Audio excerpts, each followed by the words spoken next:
সাধারণ সম্পাদক 11-20 গ্রেড সরকারি চাকরিজীবী ফোরাম। আজকে আমার বক্তব্যের শুরুতেই নবম পে কমিশন গঠন করার জন্য অন্তর্বর্তী সরকারের প্রধান উপদেষ্টা নোবেল বিজয়ী ডক্টর মোহাম্মদ ইউনুস স্যারকে 11-20 গ্রেড সরকারি চাকরিজীবী ফোরামের পক্ষ থেকে আন্তরিক ধন্যবাদ ও অভিনন্দন জানাচ্ছি। মাননীয় প্রধান উপদেষ্টা আমাদের কথা দিয়ে কথা রেখেছেন। তিনি আমাদেরকে লিখিতভাবে দাবি দেওয়া উপস্থাপন করতে বলেছিলেন। তিনি বলেছিলেন, রাস্তায় আন্দোলনের দরকার নেই, আপনাদের যে দাবি দেওয়া আছে আপনারা লিখিতভাবে আমার দপ্তরে উপস্থাপন করুন, আমি আপনাদের দাবি দেওয়ার বিষয়ে সম্পূর্ণ ওয়াকিবহাল আছি।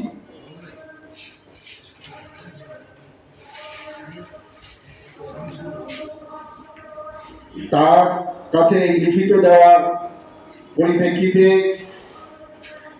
তিনি নবম পে কমিশন গঠন করেছেন।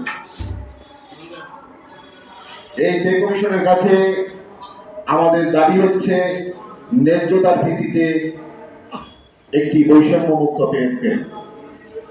এই লক্ষ্যে আমাদের প্রস্তাবনা মাননীয় সরকার প্রধান ও পে কমিশনের কাছে আপনাদের মাধ্যমে আমরা তুলে ধরতে চাই।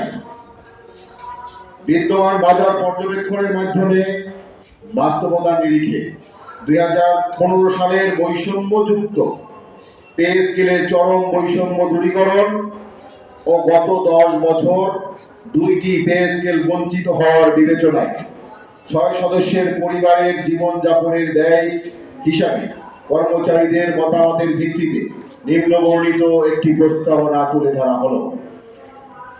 আমাদের যে প্রস্তাবনা, সে প্রস্তাবনায় আগের 20টি গ্রেডকে ভেঙে আমরা বর্তমানে 13টি গ্রেডের প্রস্তাবনা উপস্থাপন করছি।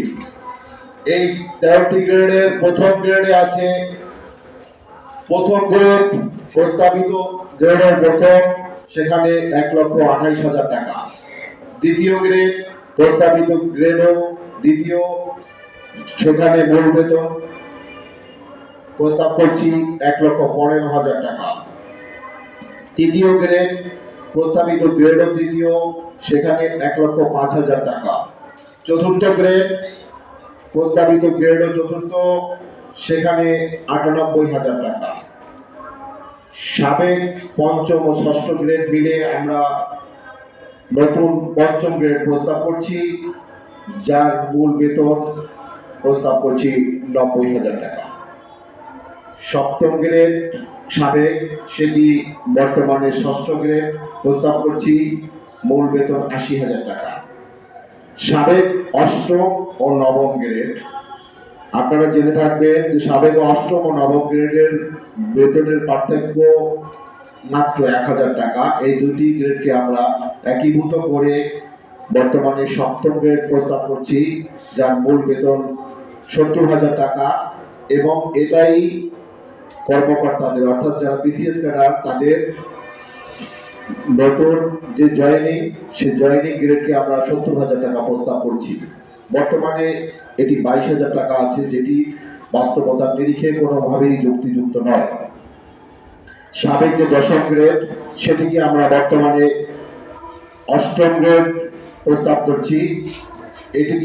এটির মূল বেতন আমরা প্রস্তাব করছি 60,000 টাকা।